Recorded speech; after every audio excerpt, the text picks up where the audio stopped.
25. We will start by doing the Pledge of Allegiance. Pledge allegiance to the flag of the United States of America, to the republic for which it stands, one nation, under God, indivisible, with liberty and justice for all. Mr. McNamara, any changes, consideration, additions, or removals to the agenda? No, sir. Thank you. Before us, we have the meeting minutes of January 6th, 2025 regular meeting and January 14th, 2025 special meeting. Is there any discussion with those notes that have been provided? There's only one thing that I would like to make a change to. My name is under board members present and board members absent on January 6th meeting. I was indeed absent, so I just request that I be scrubbed from board members present. Oh, yeah, I'll make a motion. We accept them as read. Second. Any discussion? All those in favor signify by saying aye. Aye. Aye. Ayes have it.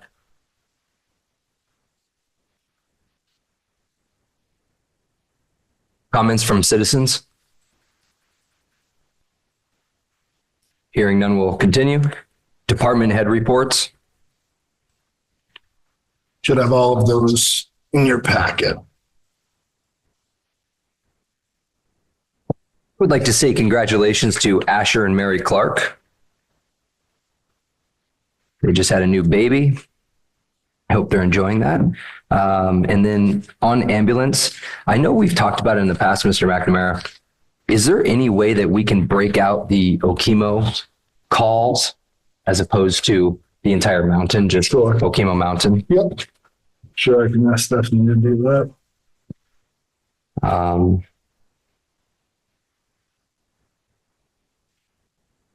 Thank you, Chief Whalen, for your thorough month reviews. I enjoy reading them. Appreciate it. And congratulations on Fire and Ice. I heard it was a good success. So thank you for doing that. The municipal office and grants.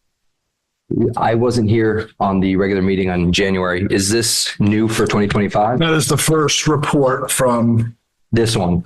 this. Yes, the Okay. first from Cherry, who is, our grants coordinator. So that is a report that she will do. Cherry's not going to do it monthly, but maybe every 2 months, just to give everybody an overview of what she's working on, what we're looking for. I think it's great. I wanted to make mention the skate park is a 100% reimbursed and finished. There's also been she's been applying to a lot of grants. Absolutely. It's great to read. I don't know what a couple of these are that have been awarded. Would you be able to give me a little bit more detail if I asked you which ones? Absolutely. The FY25 Better Road Cat A grant for the town and village awarded $12,000. So that is for basically better back roads. I believe that is going to be a culvert project that we've identified as, those grants are generally used for, town infrastructure, stormwater, which that is one we identified. Where that is, I don't believe we've identified the location yet. It could be part of that, I believe, is on Barker Road. Okay. Community Resilience and Disaster Mitigation Grant Program and Fund. That, I'll have to get back to you on that one because I'm going to have to get more of the details. I know we talked about it, but. This says project to be determined, so I'm going to leave that one out. And then the playground at Dorsey Park. Yep. That's great. $93,866 and 30 cents. So hopefully that is something that we will continue. That is the playground. That grant, if awarded, will be awarded for 2026. Great. So, yeah, And that's what we approved that match for. correct. Good job. Yeah, it's been I think our next step, Cherry's, and we had a conversation the other day for that position where it's a weird, where she's come in is a weird spot. Like, as anyone who starts and, again, in a municipality, because you're still dealing with some, for example, grants that you didn't have anything to do with. So you're kind of walking blind with some of them. in the next 2 weeks, we're sitting down to kind of identify where we want to go, coming into a newer grant cycle. So identifying projects that I have, board has, any of the department heads have. So it's really the benefit of that position is already starting to bear fruit. Great to have her on board. The bathroom project on the transfer station side is 95% complete, even has an eye wash station. Yeah. So it's just the eye wash. Everything else is complete. Nice. They actually ordered toilet paper. So I guess that means it's done, right? Yeah. Official. Patty came in looking for toilet paper. So I said, I don't need an update. We're done here. So, geez, there we go. That's all I had for department head reports. Anything else, gentlemen? Approval of requests for liquor licenses. So in front of you, you did have, letters. These were all support letters for our Chief Billings regarding the liquor and tobacco license. We have letter A, Wine Shop LLC is a second class liquor license. B is JW Sandry Inc., 2 tobacco license, second class liquor license. Ballard Hobart Title Holding Corp. Outside consumption permit.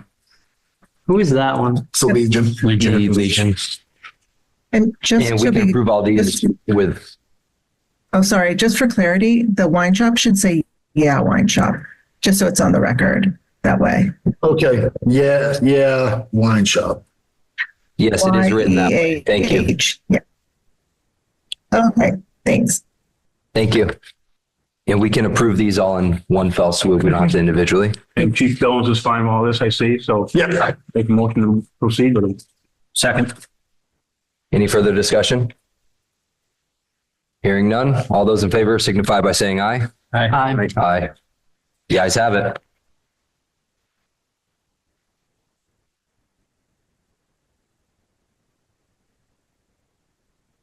Review and consider municipal planning grant. So you have in your packet, you have the documents for the municipal planning grant.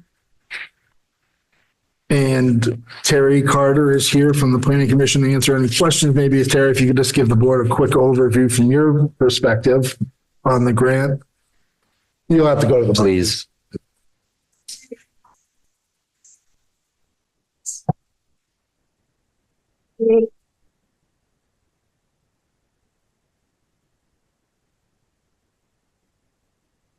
Okay, so Rose alerted me a few months ago to a municipal planning grant that we could apply for, and it would help help the planning commission because we would have all the tools of the regional planning. Regional planning to help us. We're going through all of town zoning right now. An update is due by 2027. We've already started some of it. We're basically looking at Act 46 and the new Act 181. And what we just did with village planning, we're doing that now with, with the town planning. And what else I want to tell you? With an emphasis on affordable housing existing where there's water and sewer in the village as much as possible. They look at maps again, and we basically want to go through the entire document and just make sure everything's up to date. And this grant, you can either get 30 to 40,000, depending on what they give us, but the match is 2,000 from the town of Ludlow to obtain the grant. Jason I guess he couldn't, maybe that's in regional planning. Jason, did you want to say anything? Sure, yes. Hi, Terry, I think you said most of it. It's a grant application, requires a 10% match. I think the main point is we're just hoping that we can help to update the town zoning regulations, make sure that, they address all the legislative changes that have come around, and take another look at the zoning districts, make sure everything is updated and modernized. And I think the flood regs is on the agenda for the town as well as part of that. So I think that's sort of it in a nutshell, unless there's questions. You guys have any questions? I don't have any. if you wanted to change anything before we sent the grant in, Jason helped me a lot with this. The first time I've done this, he and I met and we, came to a consensus about things that we wanted to include in it, but he did majority of the work, he and Martha. This is my first rodeo on this one. So is this just focusing on like zoning side of things? This isn't necessarily like, hey, let's update our town plan. Town plan is also due in 2027, so we're going to need to do that after this. So we're kind of doing in sequential order of when they're due. Yeah. So we just finished the village one. And for example, the flood prevention section, Article 6, is from 2014. So it's 10 years old. And obviously we had a major devastating flood since then. So we've already started that. Is that a big, how much different is that village to the town? How much difference is there? Yeah, or is that kind of just copy and paste? Well, it's kind of copy and paste, but we did, when we started looking at the town, we did find some things we changed about excavation. And I can send you that document. There's some things that we had done in the village that when we took a look at the town, we just want to really take another good look at it and make sure that it looked almost identical, the ones that were already there in the village and the town zoning. And Jason had a standalone one, but we had to specify it for Ludlow because it said 1 foot, and our last flood was 22 inches. So we changed that to 2 feet. And Rose had some concerns because propane companies won't deliver gas to something that's 2 feet off the ground. So we had to change that. And so they would have to anchor those gas tanks instead of, getting them 2 feet off the ground, because we know all those gas tanks that ended up down by the sewer plant in the first flood.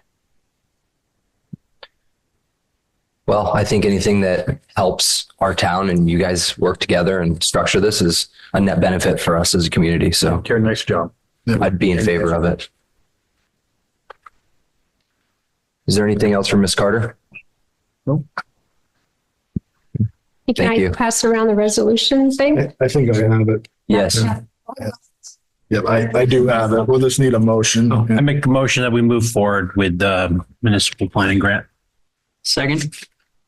Any further discussion? Hearing none, we'll put it to a vote. All those in favor signify by saying yay. Aye. Aye. The ayes have it.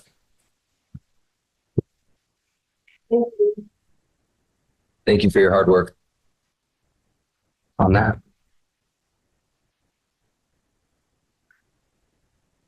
Okay, parlays into select board representative to the planning commission, and it's an appointed position. So this is something I've talked about with planning and zoning, as well as Terry and some of the members of the select board, that I feel that it would behoove the board, the town, the department, and the planning commission to have a member of this board as we'll call it a liaison rep from this board. A lot of towns do. We had one when I was in Cavendish that serves as, it is, as we know, the Board of Operations is essentially that the select board should be, helping with direction for the planning commission as things, you can see, kind of circle back to this board for approval. I do think it is a very good opportunity to improve our communication up and down the ladder, to have a member of this board as a liaison that can communicate, work with the planning commission, works closely as a board member if needed with the planning office, but also works with myself, and then can kind of report back to this board. I just think it's an opportunity that will, to me, really has no downside at this point. I think it just improves our communication. It's going to improve our operations. We have a lot of things that are moving parts right now. There's a lot of changes. Terry works incredibly hard to get things working from the planning commission side, and ultimately they're coming back to the select board. I do my best to try and be oversight and work. I work very closely with Terry, but having a board member as well that has, a hand in that as well is, I think, is an opportunity, because also essentially the planning commission ultimately reports to the board that appoints them, that is the select board. So I would encourage us to consider and appoint a member of this board as that rep. Thank you. I think I will agree 100%. I think cohesion and understanding between everything and being extra cogs in the wheel is a benefit. And I think like I had the opportunity to film a lot of those meetings in Cavendish, and it makes it, the way the schedule works is it takes 2 months to like get an answer to this thing and just allow things to move forward quicker. With a lot of these things that end up taking months can be streamlined a little bit. I'm open to any volunteers on this board. Otherwise, we can discuss it at a later date. However, you gentlemen would like to proceed. I would be willing to do that. Okay. Yeah. Thanks, John. Mr. McNamara, are we looking for a consensus here? I would just, if someone wants to make the motion to appoint Noah as the representative to the planning commission, we could do it that way. Okay. I would like to make a motion to appoint Noah Schmidt as the select board representative to the planning commission. Second. Any further discussion? All those in favor signify by saying aye. Aye. Aye. The ayes have it. Yeah. All right. Sons of the American Legion coin drop discussion. This is for a coin drop that was requested on the 26th, which is a Saturday of April. Proceeds go to support Children's Miracle Network and various veterans programs. The drop would be in the roadway adjacent to Veterans Park from 10 to 2, again on April 26th. They have a rain delay or rain makeup They day? do not. They do this every year. It's a good money maker for them, and I would make a motion to proceed with this. Second. Any further discussion? All those in favor signify by saying aye. Aye. Aye. The ayes have it. Review and approve certificate of highway mileage. Yearly highway mileage, this one is fairly easy as we have nothing that has changed. There was discussion, you had your previous discussion about, our class 3 and 4 roads, but we have not made any changes. So our highway mileage stands as follows: 7.11 miles of class 2 road, 45.59 miles of class 3 road, 11.817 miles of state highway, and 5.53 miles of class 4. Same as last year. What was your number that you just said for class 4?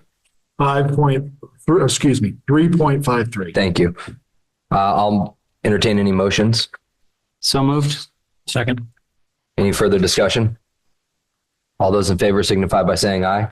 Aye. Aye. Ayes have it.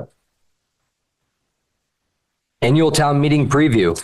So this is just something I thought that would be good as we move into, town meeting will be this meeting next month will be held here at Town Hall. Is our annual meeting to review and vote on the budget, as well as a number of other articles that are on the annual warning, some of which I figure we could just address some tonight. Budget overview. Very simply put, I'm not going to belabor the budget. It will be posted online. So I encourage people ahead of the town report coming out to take a look at the budget. If you have any questions, my number is on there. My office is usually open. Lately, it hasn't been. But any questions? Really, I thank the select board very much and the department heads for working through this budget. We did a very good job of it this year. We're looking at a amount to be raised by taxes of $4,933,795.40, which is an increase of 5.3% over last year. We're down from last year's increase was 6.4, I believe. This is really taking a long, hard look at this budget. I think we do a very good job of trying to keep our increases to a minimum while still providing the services that are required in the town. And that is a very difficult thing to do on a, trying to keep being cognizant of costs that are ever changing. So again, this will be posted on the website. It will be posted tomorrow with the link. If there's any questions, please take a look at it, stop by, answer any questions about it. Before we get to the discussion of the fire truck, one other issue, item on the annual warning is that may look different to some people is the town clerk and treasurer. We are encouraging people to vote to change that from an elected to an appointed position this year. That's a direction that a lot of towns are going. It feels that it gives us a little bit more of a widespread view when hiring for such a critical position. So for going from a position that is elected, that will then become a position that is appointed by the select board in the town. So you'll see that on town warning as well. At this point, I would ask Chief Whalen to come up and just give the board an oversight of the proposal. We are looking to replace 2 of our fire trucks this year. Ben has been kind enough to put together a PowerPoint that I will be shown at town meeting as well. But I think it is a good opportunity to get this out. Again, PowerPoint's available. Chief Whalen's at his office. I'm at my office. So any questions that come up regarding this, be more than happy to answer going into town meeting. And now I will try and share my screen. I might need help from some of the tech savvy people. Sometimes I have a hard time even opening my email.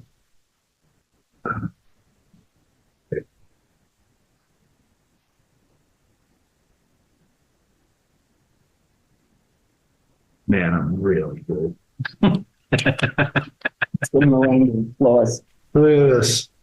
So this is I guess we could say a rough draft on the PowerPoint that I would like to present at town meeting. And I think continuing to do education to the public is really important for us to be able to show the need and to move forward with it.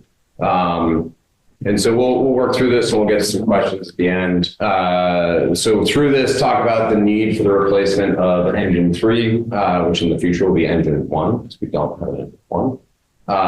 And then the tower truck. But within this, we also have the vehicle replacement plan to bring us through the future. So looking at our fleet,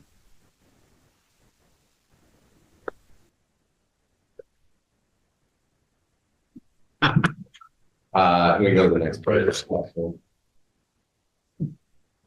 So engine 2 is our newer pumper that we have in service. So NFPA classifies different vehicles in different terms.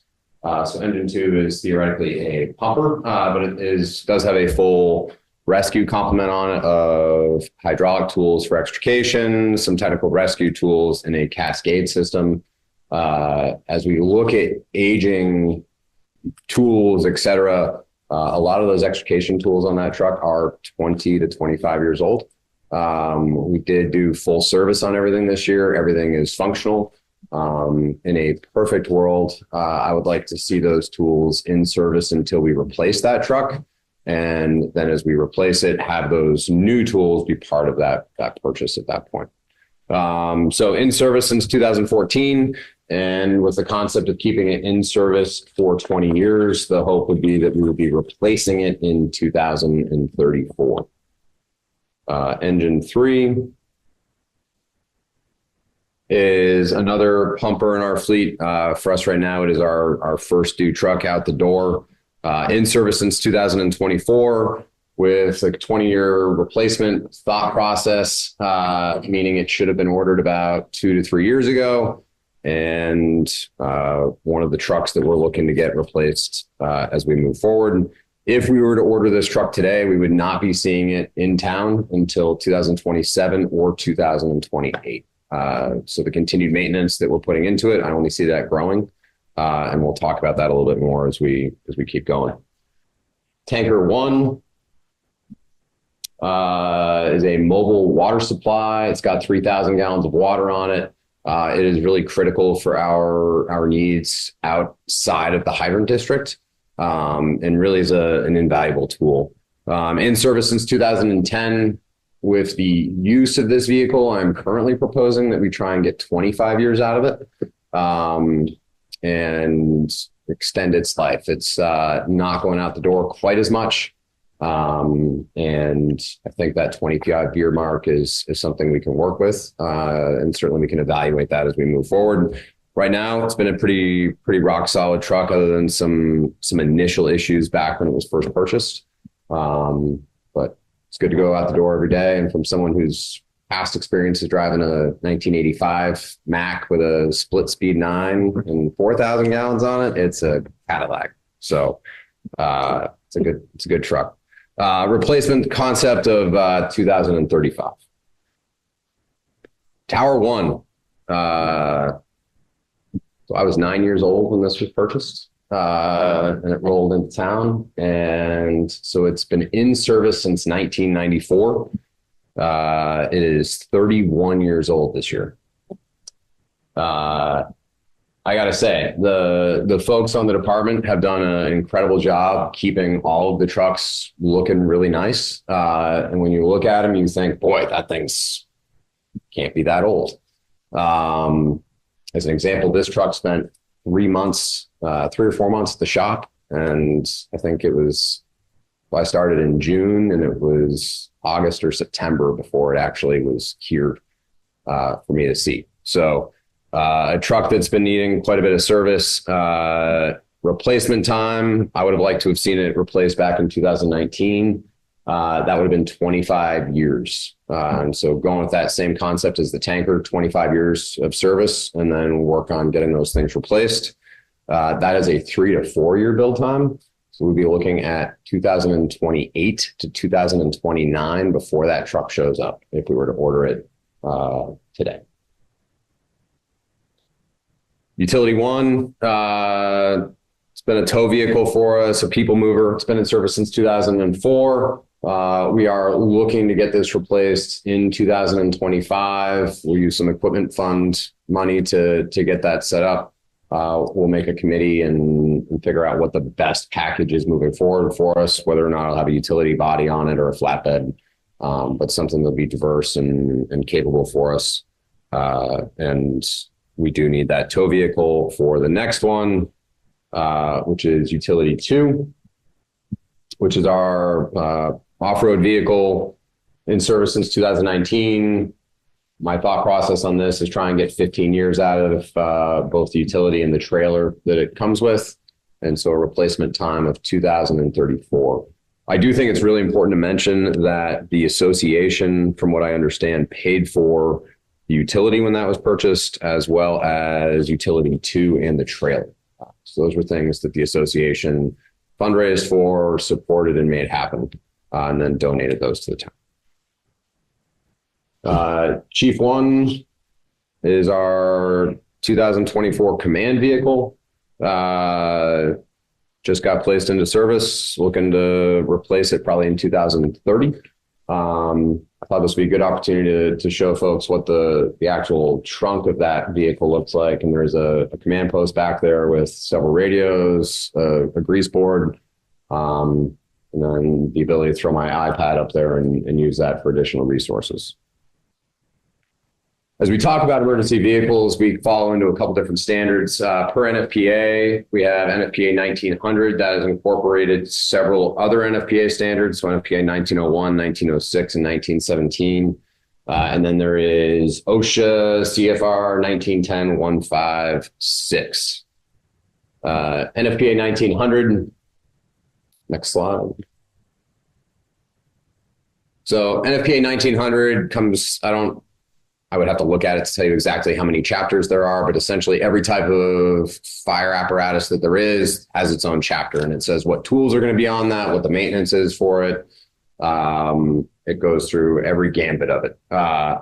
And then talks about what the maintenance requirements are, et cetera. It's interesting in NFPA. So there is the standard itself, which has chapters, and then there is the annex. And the annex is considered to be guidance information. It's kind of you really should do this, but we're not going to say you shall. So the should versus the shall. Interestingly enough in there, so there is no specific requirements for retirement age, but it does say specifically in there, apparatus that are not manufactured to the applicable NFPA fire apparatus standards or that are over 25 years of age should be replaced. Different parts that kind of go throughout that, and I'm just going to kind of read them here to you folks real quick. In the fire service, there are fire, so this is within NFPA 1900 in the annex. In the fire service, there are fire apparatus with 8 to 10 years of service that are simply worn out. There are also those apparatus that were manufactured with quality components that have excellent maintenance and that have responded to a minimum number of incidents that are still in a serviceable condition after 20 years. Most would agree that the care of fire apparatus while being used and the quality and timelines of maintenance are perhaps the most significant factors in determining how well a fire apparatus ages. That goes on to then discuss that in 2009, there were multiple new requirements put into the standards themselves to make these vehicles safer. So, one of the big questions is why do we want a why do we want a custom cab versus a commercial cab? And so as you look at our tanker, that is a commercial cab chassis. It is a truck that you can go buy off the lot and then they put a fire truck body on it. It's not meant to be a fire truck, right? It's not meant for those loads. It's not meant for those purposes. Whereas a custom cab is built specifically to do one job, and that's be a fire truck. With that, everything about how that truck is designed, the layouts of it are meant to handle the loads of shifting water, of the tools that are on it, the weights of the body.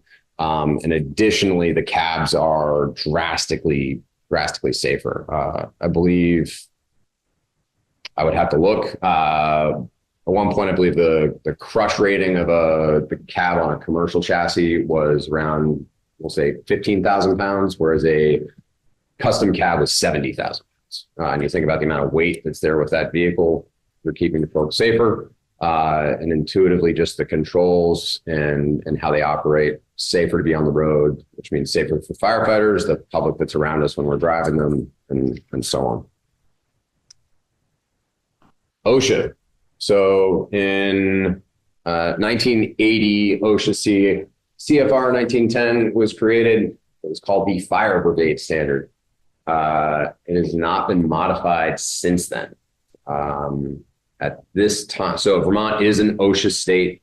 There is a new standard that they are coming out to release. And they had a comment period, and this will be nationwide, certainly not just Vermont. But that OSHA standard will now actually adopt 21 different NFPA standards. I believe that all of 1900 is part of that. And OSHA is going to require a 15-year lifespan for fire apparatus. I'm still waiting for more information and kind of seeing what stance other agencies, the state and states take on that. When you say apparatus, is that like a fire truck? That's fire truck. 15 years is not a long time. And I would like to see us getting the years that I have in this plan out of our trucks. And I would hope there is a way, but I think to be transparent, that is something OSHA is looking at. But this will be something that the nation will have a hard time swallowing. So vehicle replacement plan time that we have. So pumpers, tankers, and the tower. Pumpers are replaced every 20 years. The hope is to have those on a 10-year rotation, right? So we have engine 3 would be replaced now. Engine 2 needs to get replaced in 2034. We won't quite make it 10 years, but the hope would be to be somewhat in that, so we're not having this hit on the budget any more than we need to. Idea for the tower and the tanker is replace those every 25 years. And then we have the build times there that we've talked about. The utility truck, I'd like to see us try and get 20 years out of. Command vehicle 5, and then the ATV and the trailer 15. Let me ask you a question, Mr. Whalen. What goes into the command car? Is it just that mobile command base, or is it an entire vehicle? Great question. So the idea with that car is that in 5 years, you should be able to take pretty much everything that's in it and move it just into a new car itself. So in 5 years, depending on the mileage, I think this will be something that if we can get 6 or we can get 7 years out of it, we'll have to see how maintenance costs are going and how that looks. But all the radios, the center console of it, and that rear command post that you saw should be able to come out of that vehicle and go into a new one. So the upfront cost of building that car is what it has been. When you go to replace it, the hope would be that you're just buying a new chassis and putting those components into it. So it should be less. And that wouldn't be a custom cab. That would be a... No. So that would be the Chief's car that I'm currently in. And that's a regular, it's not a custom fire truck. Nope. So vehicle. it's interesting with police cars and with, so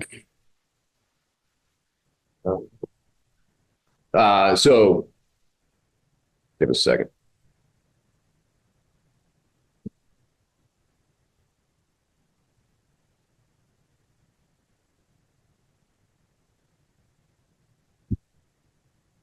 Thank you, guys.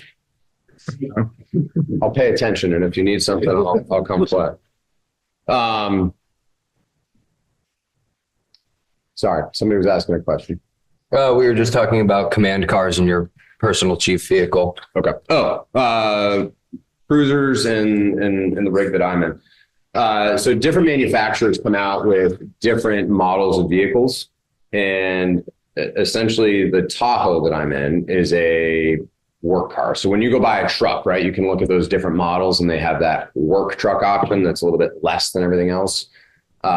When you go out and look at that car, it doesn't have all those bells and whistles of a Denali or a SLT or whatever SLEs. trim level. Yeah. It's below all those trims, but they also have the benefits of having the parts and pieces to make it better for that service. So as an example, I have the special services edition of the Tahoe, not the police package. And that has all the conduit and everything there for them to run wires for all the flashing lights, for the sirens, and talking to the radio folks. Just having that part in it reduces your build cost when they go to install those things by about $3,000 because of how less time it takes to do all the installation. At the same time, and I don't mean to speak for you, but police cruisers, you get a police package, it's going to have better brakes. It's going to have a different suspension system that is designed for the use that they're going to do in it, allowing them to do their job better and safer. And so that's why we look at those different packages. I know I'm personally all about shopping local if we can, and especially if the price works. In the future, I think if Benson's has enough time, hopefully they can get those things as we look at them in the future. Sorry, I digressed. Next slide. So replacing engine 3. Engine 3 is 21 years old. It would be 23 to 24 years old when the replacement arrives. We are having some pretty continuous maintenance issues with that truck. And that's a cause for life safety concerns for the firefighters in the community. We've now had multiple calls where that truck's pump has died while we were doing firefighting operations. And I'm thankful that no one's necessarily been inside a burning building when that has happened. But that's not acceptable. And we've done everything we need to do to get it up and running to a point where I feel comfortable doing those things. At the same time, it is a 21-year-old truck that has been used a lot. So here we have a general diagram of a truck we would be looking at. And that is engine 3. Tower 1, again, 31 years old. It would be 34 to 35 years old when it is actually replaced. And these both are spec drawings of the vehicle we are looking at. Interestingly enough, with the tower truck, the chassis was manufactured by Simon Duplex. Simon Duplex went out of business in 1998. LTI built the ladder itself. It's now on its 8th different owner. You still can get some parts for it. But again, aging vehicle. And as we think about how old the vehicles are that we're driving down the road, George may certainly be driving a 35-year-old vehicle around somewhere or an older plane, but they are getting up there in their age. NFPA 1900 says that a fire apparatus is an emergency vehicle that must be relied on to transport firefighters safely to and from an incident and to operate reliably and properly to support the mission of the fire department. A piece of fire apparatus that breaks down at any time during an emergency operation not only compromises the success of the operation, but might jeopardize the safety of the firefighters relying on the apparatus to support their role in the operation. An old, worn out, or poorly maintained fire apparatus has no role in providing emergency services to a community.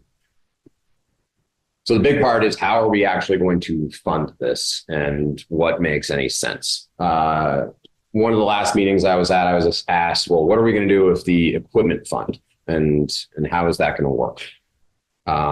What I would like to see is that the equipment fund gets used for capital items that are not going out for a bond, such as all the vehicles we saw listed as specialty vehicles, air packs, breathing air compressors, radios, other capital items. As an example, our breathing air compressor is, I would have to look at its age. In the next 10 years, we'll probably need to buy a new one. It's about $40,000. Radios. The radios we currently have were purchased off of 9/11 grants back around 2002. They're 22 years old and literally falling apart, and it's time for new ones. I am incredibly thankful for the association and the work that they're putting into those items. To do a new repeater, new radios in the trucks, new portables, we're sitting around $168,000. So it's a big dollar. We have the equipment fund. I would like to see that as part of that. Do I think we can get 20 years out of the next radios? Probably somewhere around there, but be planning to have them replaced at that time. As far as a bond goes, my thought process would be for the larger apparatus, so the 2 engines and the tower and the tanker, to go under 20-year bond plans based on the fact that we will use them for at least 20 years. I'm not a taxpayer here in town. It is something we did in Chester, that the thought process of, why should I, the taxpayer today, pay for it completely if it's going to be used by the taxpayers for the next 20 plus years? Lula is not here, and it was a note I made for myself just before we started. I don't have the bond payment plan into this, but I believe the interest rate, and Brendan, you correct me if I'm wrong, it was between 2 and 4%, correct, or less. And we'll get into that as we move forward here. So the vehicle replacement plan that I have down. So I've broken this down into so all of the vehicles that would go on a bond plan, what their service life is, what their value is today, MSRP, and then their replacement cost for the next 2 replacements. And this was based on a 4% increase per year. So as we look at engine 3, MSRP right now comes in at $1,487,844. I use the tower as we're talking about that right now, around 2.6 million. When the tower gets replaced in 2049 with a 4% increase over every single year, we're looking at almost $7 million. Right? It's a huge number. I'm just trying to show where those things look at as we project into the future, and where we're at. Next slide. So how do we purchase these 2 vehicles, engine 3 and the tower, together, and what is the benefit of doing them together? I think it's pretty clear, and I think everybody would agree with me that it is time for those vehicles to be replaced. By purchasing the 2 vehicles together gets us, I think it was about 6% cost savings. off of MSRP. And then with other incentives, we're looking at 11.57 cost savings from that MSRP value by buying both vehicles together at the same time. I can't get exact final numbers because no one's going to give me those numbers until we actually say, hey, I'm ready to move forward. Additionally, if we are to pay for the vehicles up front, at least one of the vendors we're talking to will pay us back 5% simple interest per day until the vehicles are delivered. So this is based per vehicle. The pumper would get delivered first. That simple interest would go away. We would then still receive the simple interest per day for the tower truck.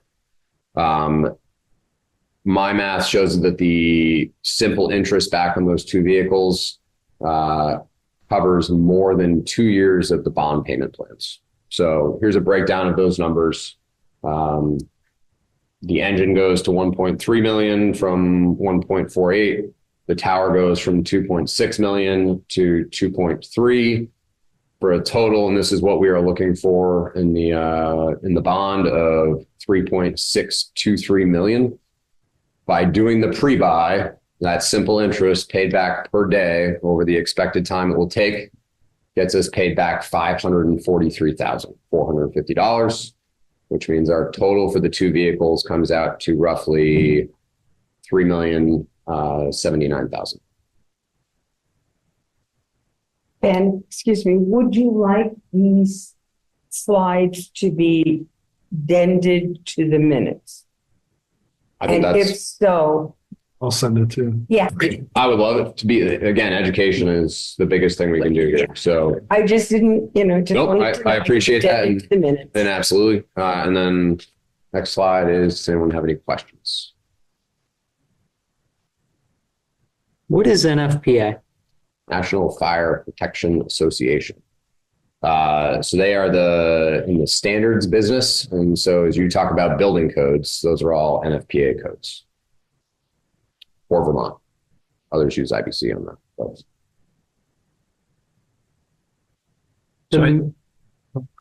The maintenance you're seeing, is it like the vehicle itself, like driving, getting it like, engine, brakes, that kind of stuff? Or is it more so like the pump or like the things on it? So it's been a little bit of both. I think that the department did work on maintenance in the past as we brought folks in just to do inspections this year and preventative maintenance. The leaf springs on both of the pumpers were snapped on the front. So the leaf springs had to get replaced on both trucks. One truck to the point that they said it needed to be immediately taken out of service. Brake cans, frames, things rusting and falling apart. We've had air leaks on engine 3. The things you would find from a 20-year-old vehicle driving down roads in Vermont. Yeah, I would imagine most people don't have 20-year-old cars. No, and I will say that our folks, those trucks don't go out the door in the wintertime without coming back and getting washed off. Right. But you still have a metal frame, and it's 20 years, and 20 years of salt and chloride and you name it takes its toll. The only question I have, Mr. Whalen, sorry, go ahead, you, George, is I'd like to get those slides emailed to the members of the select board once you're ready to email them, once they're finalized. And this was great. I just know that you made mention of tidying it up a little bit. And if you folks have any suggestions or things that you should see or would like more information on, I'm happy to throw that into it and provide it. I think the cost analysis was great. I think the breakdown was great. I love that you have a plan moving forward. Oftentimes these things don't necessarily get planned out and thought of, and then it's kind of a shotgun blast of trying to get it all figured out and kind of running really quick, sprinting towards it. So you put a little thought into it, and it looks well. It was reasonable. I appreciate it. No, a great presentation. I think the only question I think the voters are going to have on town meeting day when you give it is you reference the equipment fund and having what the balance is of that right presently. And And I still believe that's on, we're going to still put money into that. So like what those expectations are, I feel like that they might have those questions and they don't necessarily be on the slide, but having that as a breakdown of what of you've kind of outlined what you'd like to spend it on. And like, is this a place where you need us to allocate more money for these future? I mean, you just mentioned radios that are, I mean, $160,000 and some other items that are probably, if you totaled all that up, would completely deplete that fund. It would. And I think that's, so as we look at it, I am not interested at this time in increasing the amount that is put into that fund. And I know that's not your question, but I think I think that's going to be a question that's going to come, you know, you're going to be in the hot seat, right? And being that we're on the board and we had a lot of more conversations than the typical citizen has had with you, right? They're going to see this presentation. You're going to say, hey, I got this pile of money, but we're not going to use it. How much money do you got? And, you know, and that's, so as we think about that pot of money, right? So it is, I think it was 430,000 was what was in there, and there's 30,000 going in. So roughly 460,000, which is a big pot of money.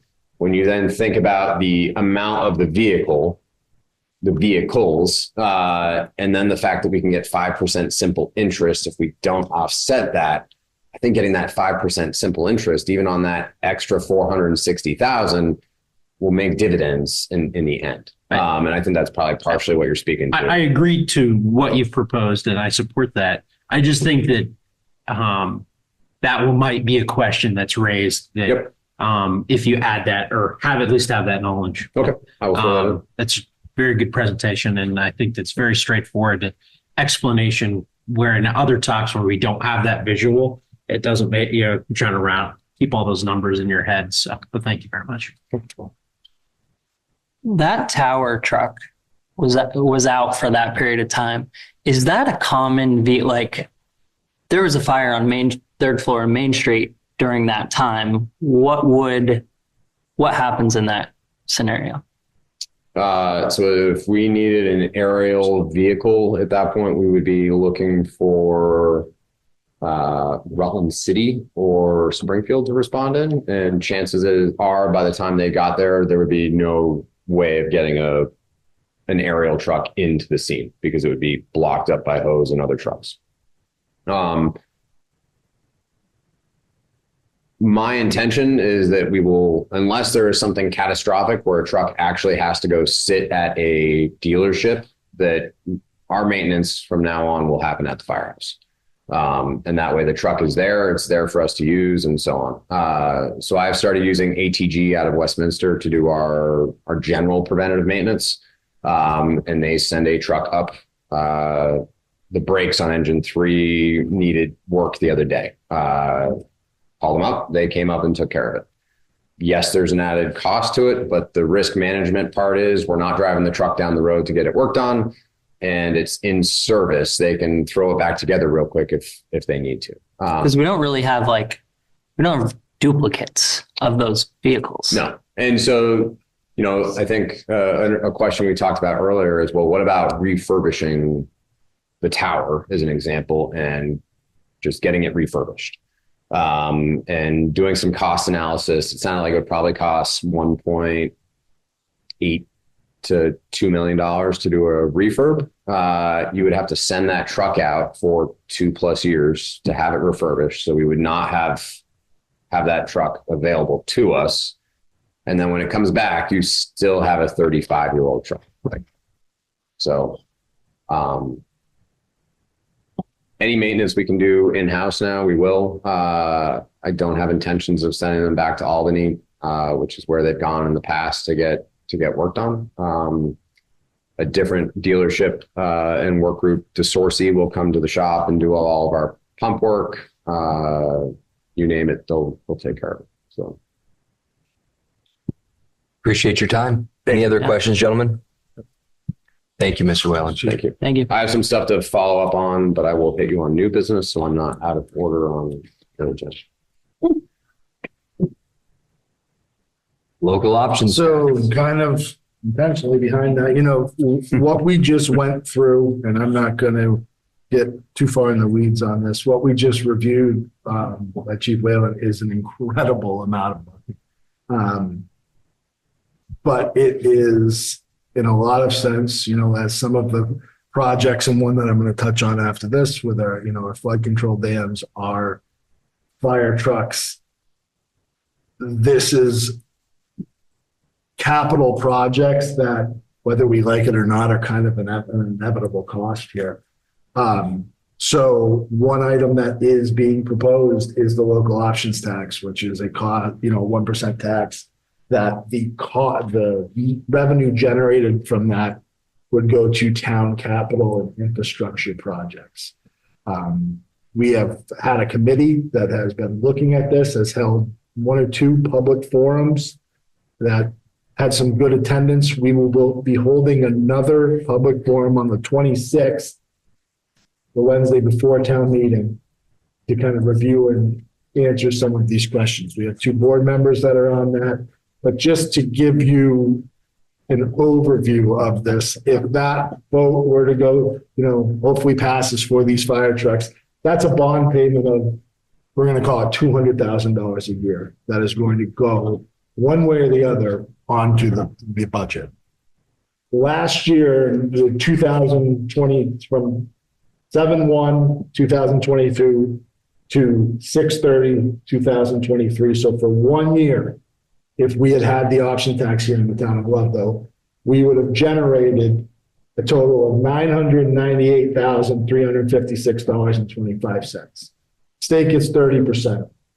So with that remaining, that is $698,849.38 that the town would have in a fund for capital purchases and infrastructure. That's a pretty easy thing to take $200,000 out of that would have no effect on the budget and people in property taxes for our residents here in town. It gives us a chance to capture some of the funding that comes into this town, to help pay for the infrastructure that is used. We know that last weekend, our population swells so much. We need this infrastructure to take care of it. We are working on a dam project that is going to be a couple of millions of dollars for the town, which is going to be an inevitable cost. I would encourage the community. As a town manager, I look at a lot of things when I never like to go into things and throw things out and say, we're going to have to spend $3 million without giving an option to help providing, a relief for that. So here that is the way I look at that is that these fire trucks, dams are one of a number of things that have to be done. It's been a long time. Chief Whalen just pointed out how long it's been and where we're at. So unfortunately, we're looking at the cost of that going on top of the budget. And as we just went through the budget process, and it's difficult to try and figure out where we're going to put our costs. How can we keep our services that high for our visitors, for our community? And knowing that, obviously adding $200,000 off the get for that, it is scary.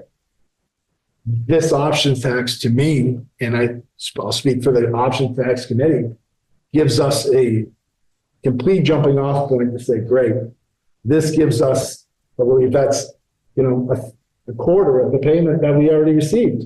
So I would encourage you, there's some literature on the website, the 26th, it's right before the meeting, come to the meeting, ask, talk to people in town.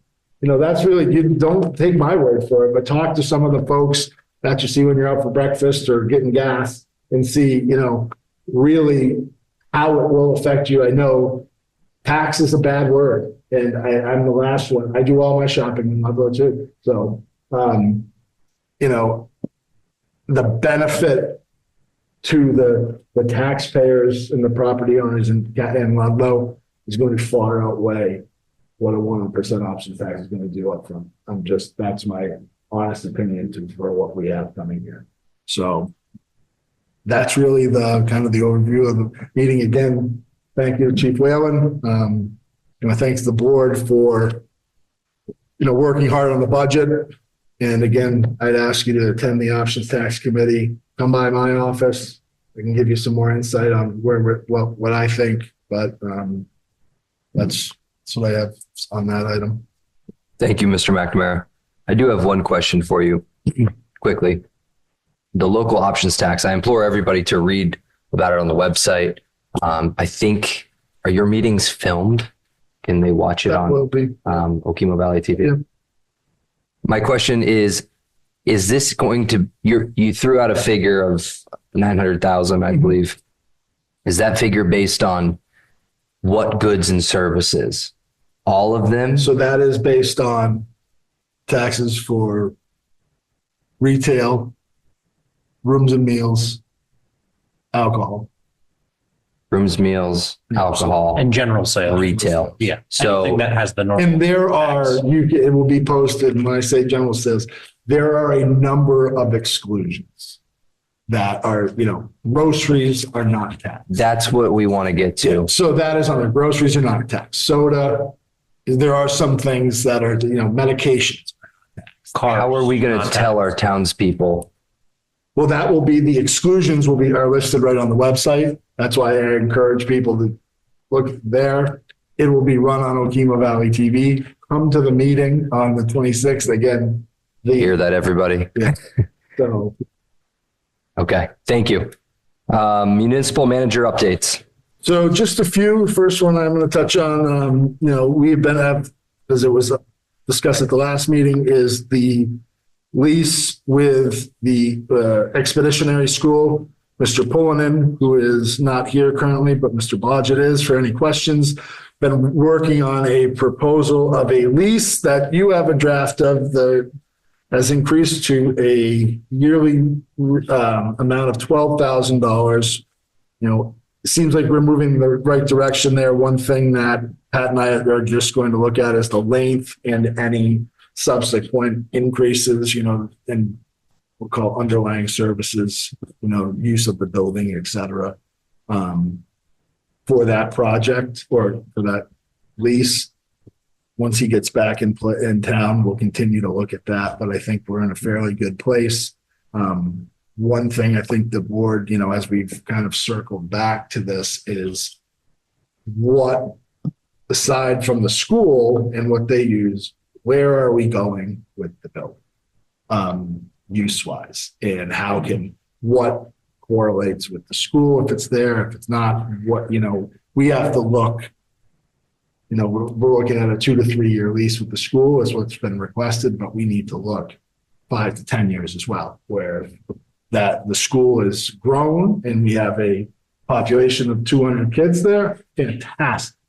If we don't, what is our plan? And I don't think we need to continue to look at a couple of different things here. The school is the only occupant of the building because that's the capacity. So what that would look like, what it would look like if the school is not there, what the town's use of that, and what could be a cohabitation situation. We talked about this at the last meeting, that is an option as well, but there's also a variety of things that would only work with the school, is it the municipality, et cetera, that could occupy that building.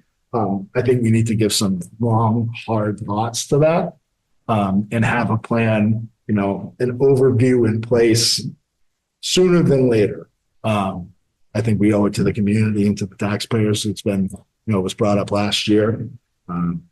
So I'll continue to work with Pat on that. I thank Gary for coming. If anyone has any questions for Gary, but the lease, I think in terms of an agreement moving forward, that is, would help to us to cover some of the additional costs. I mean, that's a 50% increase.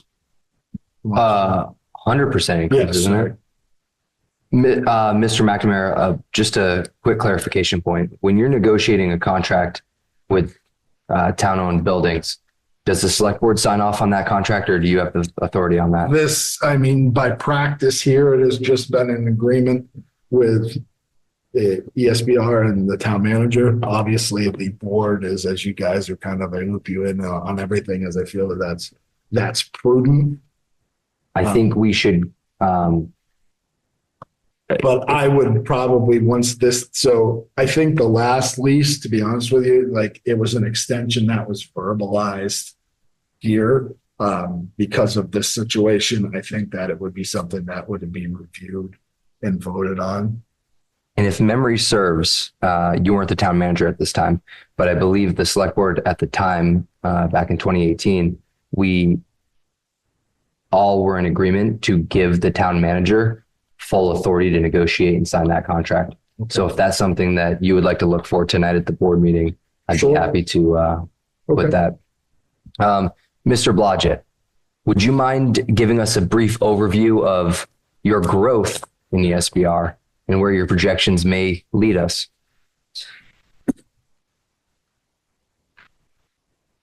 Wow. Oil cans. Sure. As Brendan mentioned, I'm just a board member now. Last year I was the chairman of the board and also the in-school head of school. And so it's great for me to sit back this year and see we have a hired head of school. We have new staff at the school. Last year we had 8 students. At times we had larger than that, but some students came in for different reasons, and some students had to leave for different reasons as far as the community was concerned. People moved into the community and moved out, things like that. This year we have 13 students right now. We've had up to 15 students. Depends again what happens with these people when some people move into the community and so forth. We have indication our new head of school, Michael Kell, has been very hard going out and communicating to the ascending schools about what we're offering to the students. We're having an open house and so forth. He's gone also to the schools. So I also understand that we have a nice larger population graduating from both elementary school in Ludlow and in Mount Holly. But he's been reaching out to other sending communities like Weathersfield and Londonderry and so forth. So he's working hard at doing that. So we're hoping next year that we'll have more students and that it will continue to grow. And as it grows, then word of mouth goes and it will grow even higher. We appreciate, of course, what the town has done for this school, what people have done as far as committing to having a local option for our community and for these students. We're having another graduate this year that might not have graduated from a school at all if this local option wasn't here, as we've had from other students. So we hope to continue to be able to do that. I don't know if that answers your questions. Yeah, that's great.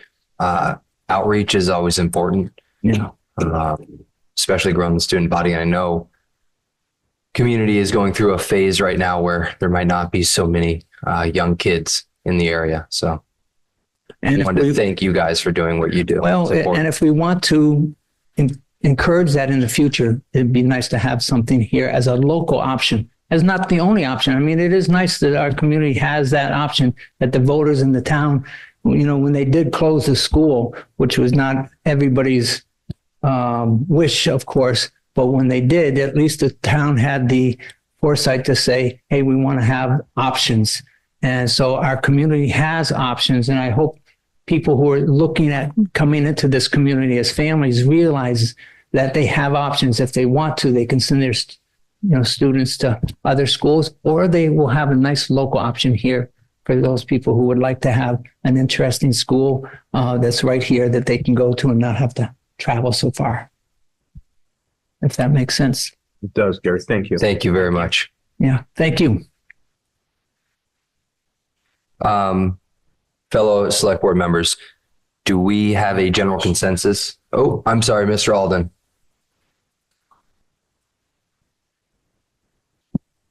Not sitting a lot of time. Thank you, Eric Alden, Trailside Road. I just want to preface by saying, I have a couple of comments and questions.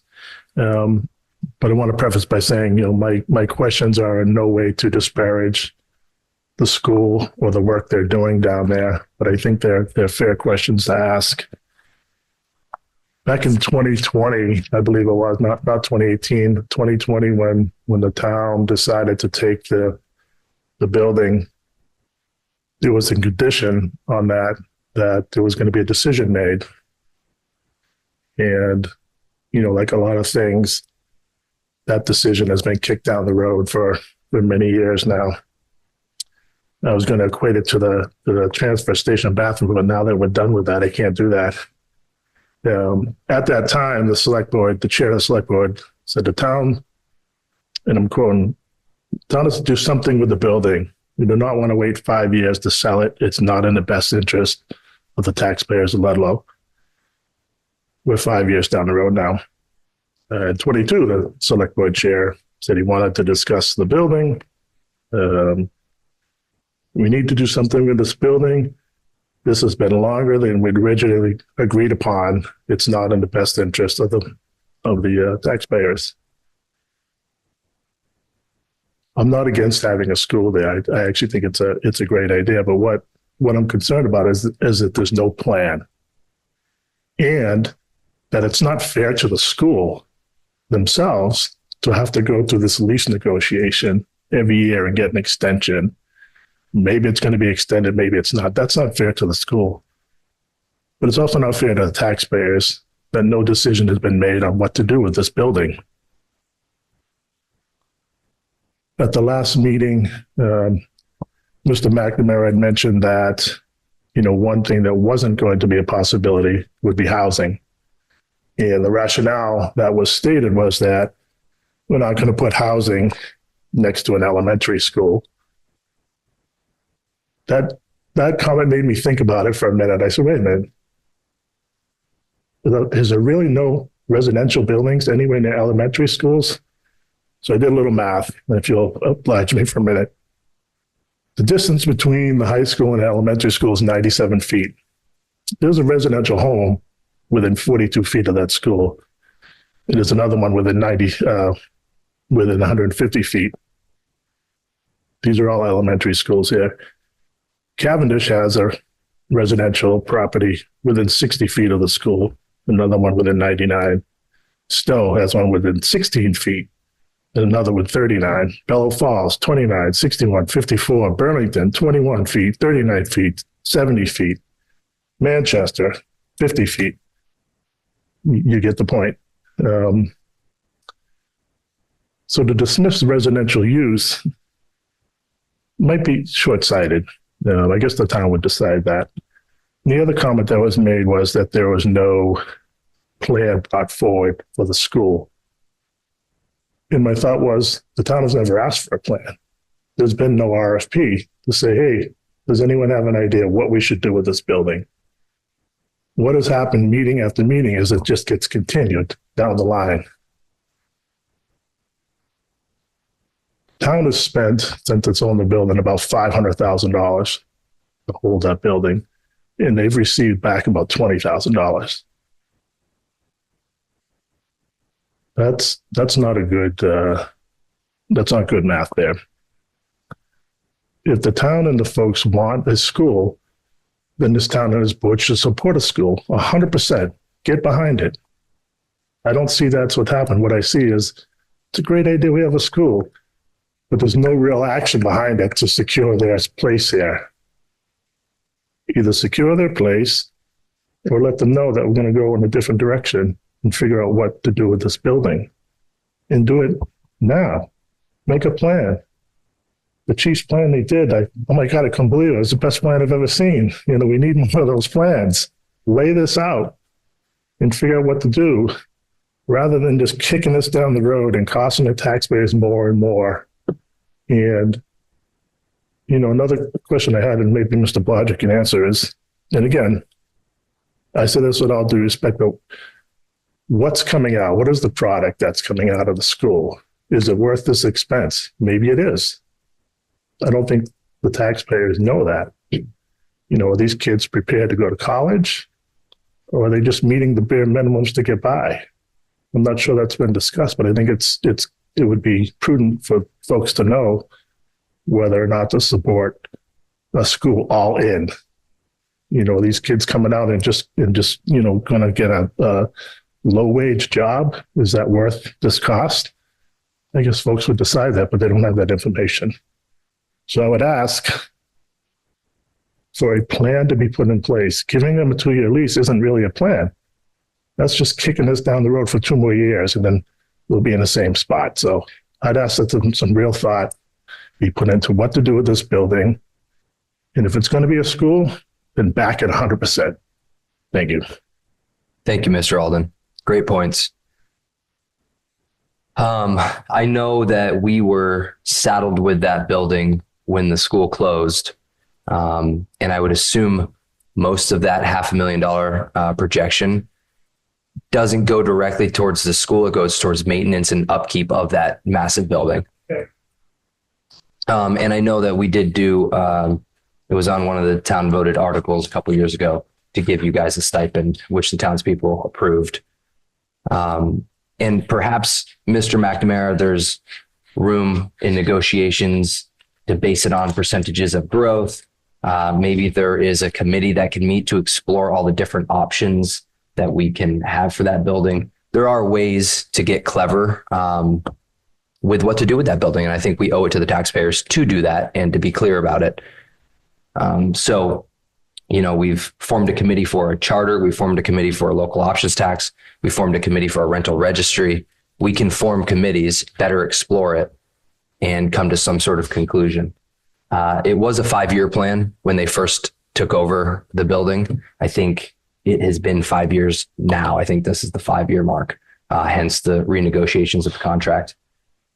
So I ask you select board members what we would like to do. Would you like to give Mr. McNamara carte blanche control over the negotiation process, or would you like to explore other avenues such as forming committees or exploratory avenues such as that?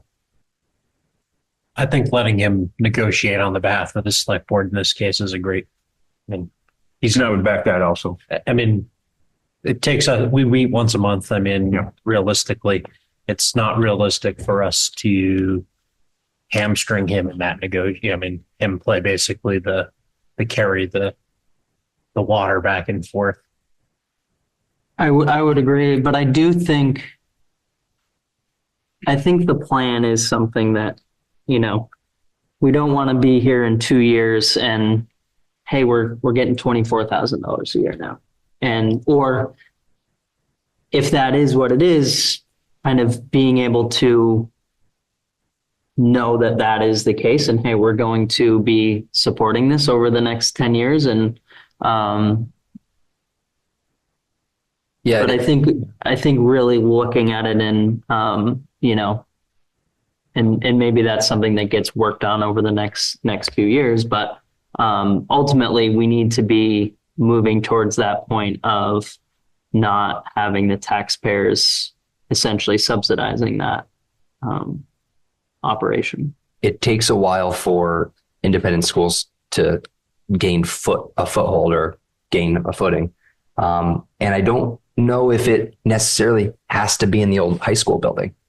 It could go into a different building. So those are all avenues that we can explore. I agree with the gentleman here tonight that we should give Mr. McNamara the authority and our blessing to move forward with the contractual negotiations. But I do think we need to understand what their projection is, what it looks like, and evaluate all our options. I sat in on those meetings that Mr. Alden quoted, and this is a new select board, a lot of new members on this board. And I think that any and all options are on the table for development or use or understanding of what that building could be. So thank you both for, letting comments on this. So you're going to make a motion? No, I don't think I don't think we need a motion. I think, yeah. Can't make a motion anyways. So just a few other kind of continuing with the municipal manager updates. As I mentioned earlier, dam projects, the rehab of those, Jewel Brook dams is underway. We are 30% through the draft of construction and engineering for sites 1 and 2. Again, it's a 2-year process, but being 30% of the way through the rehab of the engineering and constructional concepts for sites 1 and 2, it puts us in a pretty good place. Probably be that section, 30% will be reviewed within the next month, which then will go to a 90% draft. So moving along, again, hoping to have construction by, this is going to be 2026 on those 2 dams. The other thing we've been working on here is the merger of the town and the village. That you have seen that draft charter. There is a final draft that is being worked on right now, which should be coming out probably by the end of this week. There are some more just verbiage changes that need to be done that then will be sent to each board. We'll then, probably within the next 15, 20 days, we'll have a public meeting that will encompass all of the boards to move forward with this project with an anticipated vote for the merger that will take place during the village vote. That's the way the time frame lines up. So when the village has their annual meeting and voting I think this year it falls in the beginning of April. The town will also have an opportunity for the town to vote on the charter. And this is, I think, where the village folks get to vote twice, because you vote for the village and for the towns. So that will be proposed. Once that final draft is approved by the committee, it will be put forward again. It'll be on the website. It's a pretty straightforward town charter. Hopefully that is something that will go through as it's, operationally wise. This is one of those things that from a community member, you're not going to know, nothing will know the difference. It's just really more the operations of how the town functions. So that is a positive. Last but not least, so the board had been going through the process. Obviously, Chief Billings is retiring in April 6th, I think. So we're going through the process of figuring out how to replace a man that's been here for as long as Chief Billings has been. We are very fortunate, and I'm happy to say that we have found one, and he is here, and that is Sergeant Jeff Warfel, has been offered the position of the new police chief here in Ludlow and graciously has accepted. So we are very fortunate that Sergeant Warfel, as of April 6th, is going to inherit all of Chief Billings' headaches and get to deal with me directly. So congratulations. Round of applause. We are very fortunate for that. Sergeant Warfel has been with the town of Ludlow for approaching 5 years, correct? 5 years. 5 years on the first. Sergeant Warfel can't talk because he's been yelling at all the recruits at the police academy. So that's why he can't speak right now. So we are very fortunate to have Sergeant Warfel coming on board. We look for it to be a seamless transition and, one that you'll be, open, greeted very well, welcomed by the town of Ludlow. So Sergeant, thank you. Welcome aboard. Thank you. Other business.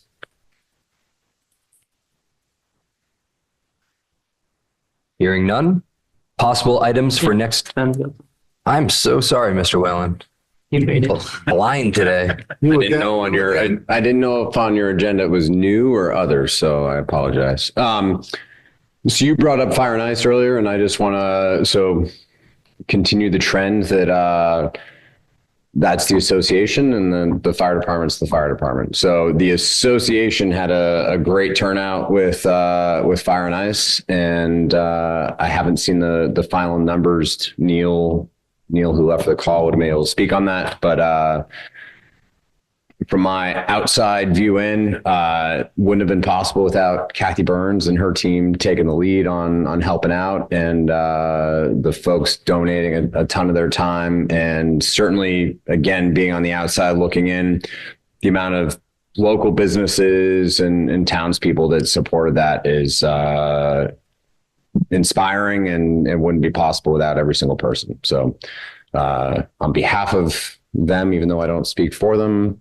thank you, because it does all come back to support the fire department. And to that radio concept, I think the association's looking to hopefully put in somewhere between 60 and 80,000 towards that radio project, which takes that $160 number and makes it a heck of a lot smaller.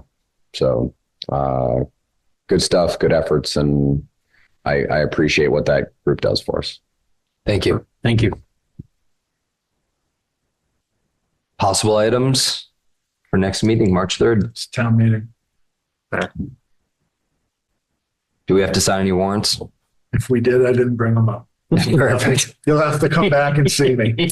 Possible executive session? Yes, sir. All right. Do I have a motion to adjourn? Motion to, Executive session. we've got executive. Sorry. Make a motion to go into executive session for personnel and contract. Second. All those in favor? Aye. Aye.